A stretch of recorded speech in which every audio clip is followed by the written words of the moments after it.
You're interested in going to university in Spain, but you do IB. How does it work? It gets really freaking complicated, so let's break it down. In Spain, to enter uni, we do a system of 14 points.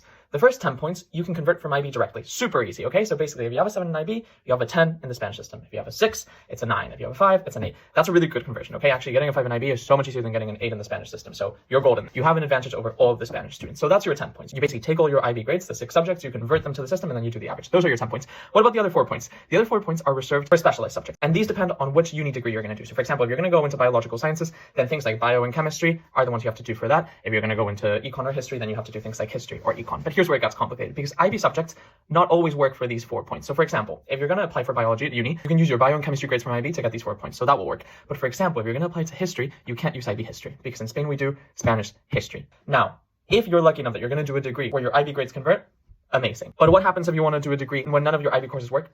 Basically, you're not going to have those 4 points. In some cases, that might be fine, because for some degrees, you actually don't need that many points to get in. Some are like an 8, a 9. With the first 10, you can get there. But some degrees, actually, you need really, really high grades. And you probably won't be able to get that if you don't have courses that convert for those 4 points. In which case, I would recommend either going to a private university or applying to another country, because otherwise it's just not going to work.